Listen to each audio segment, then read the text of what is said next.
سلام، من سهرام و اینجا آموزشگاه منه. برای آموزش اول آموزش الگو و دوخت شورت و سوتین رو براتون در نظر گرفتم. شما میتونید با دنبال کردن پیج این اینستاگرام از آموزش های بعدیمون هم مطلع شید. بریم با هم الگوش رو بکشیم.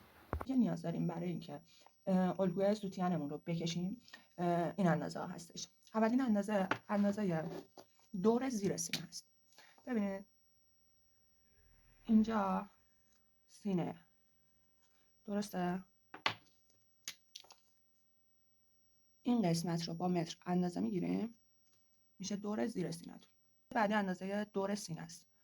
میام متر رو از اینجا رد میکنم، از نوک سینه رد میکنم و دور سینه رو اندازه میگیرم. و اندازه بعدی دور بالای سینه است، اینجا. خب اندازه دیگه ای که لازم دارم اندازه آکاردمانمه. اندازه آکاردمان چیه؟ ببینید از نوک سینه تا زیر سینه این مقدار میشه اندازه آکاردمانم. اما دقت کنین که سینه اینجوری میاد دیگه، درسته؟ این الان اینجا میشه خط آکاردمان، اینجا خط سینه و اینجا بالای سینه، درسته؟ ما هم اندازه قد آکاردمان رو لازم داریم. یعنی چی؟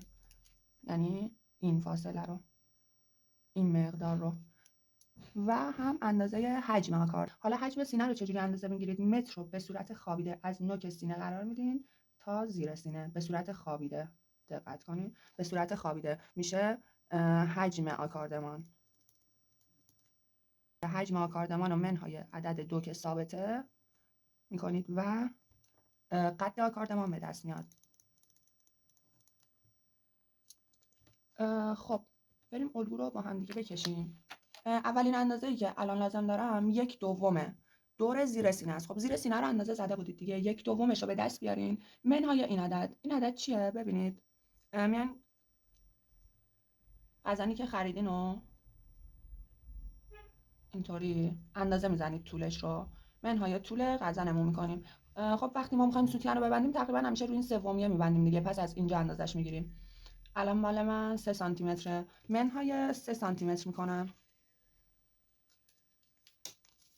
هر اندازه‌ای که بهم داد و میام یه خط میکشم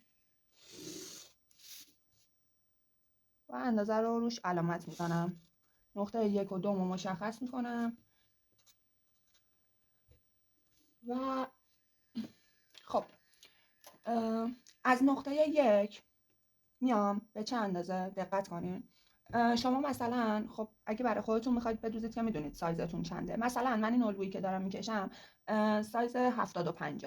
خب سایز 75 چیکار میکنم؟ میام سایز 75 رو، حالا هر سایزی از 80 85 90، من مثال میزنم 75 رو تقسیم بر 10 میکنم.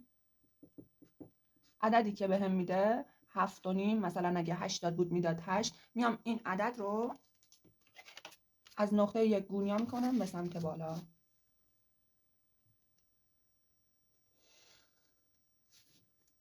گونیا میکنم به سمت بالا. 1 سانتی متر بهش اضافه میکنم. 1 سانتی متر هم میرم بالا. 1 سانتی متر. 1 سانتی متر هم میایم به سمت چپ الگو و دوباره این خط رو گونیا میکنیم.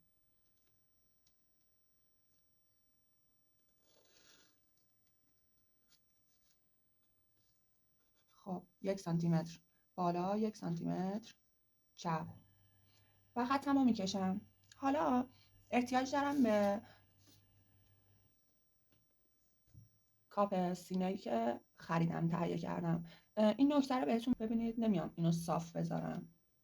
کاپای سینه متفاوته توی بازار دیگه. شما بر اساس چیزی که میخوای، مدلی که میخوای بدوزی و طراحی کردی، میتونی از کاپای سینه مختلف استفاده کنی، مثلا کاپای سینه عینکی شکل یا هر چیزی. حالا هر کاپ سینه‌ای که شما میخری میای چیکار میکنی؟ اینجا طوری میذاری که بالای کاپ سینه رو این یکسان، این بالا نه، اینجا دقیق اینجا قرار بگیره. اینجا قرار بده و پایینش رو، اینجا رو من یادم رفت بهتون بگم، از قسمت 4، از نقطه 4 اینجا رو که اومده بودم پایین، باز میام همین 7.5 که اینجا به دست آورده بودم و میام اینور علامتش رو میزنم، یکسان میرم بالا و حالا اینجا موقعی که دارم کاپمو میخوام که بذارم جا بزنم، روی این 1 سانته میذارم و میام دور تا دور کاپمو اینجوری میکشم.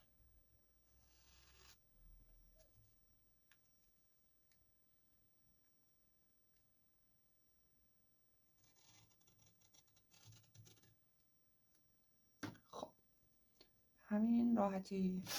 حالا از نقطه 2 میام عرض غزنمو اینجوری میذارم، عرضشو علامت میزنم و گونیا میکنم.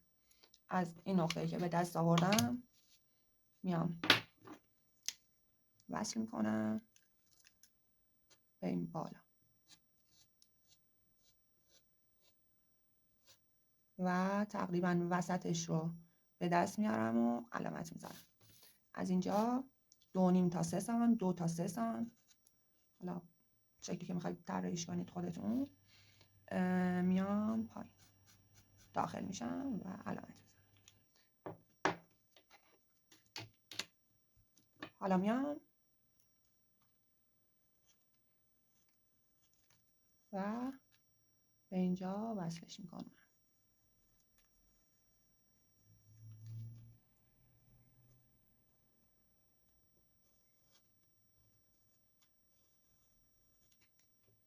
خب آخرین چیزی که انجام میدم اینه که این کار رو آخر انجام میدم، چون که هم میتونید این کار رو انجام بدید، هم میتونید انجام ندید به دلخواه. اگه میخواید که حالا فنرهای ایستایی کمتری استفاده کنید یا هرچی، میتونید اصلا این درز رو به کارتون ندین. ریشه سینه 3 سانت میام بیرون، 3 تا 4 سانت، حالا 3 سانت طبیعی تره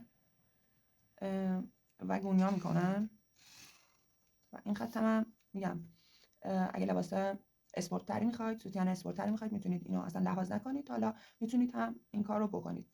اینو قیچی میکنیم و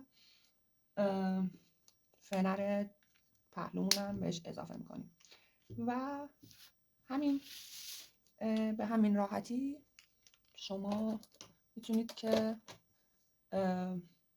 از این الگوی شورت و سوتیان، چون من سایز بندیشم براتون میذارم، سایز بندی تجاریش رو استفاده کنید و توی خونه حتی به درآمد برسید. امیدوارم که براتون مفید باشه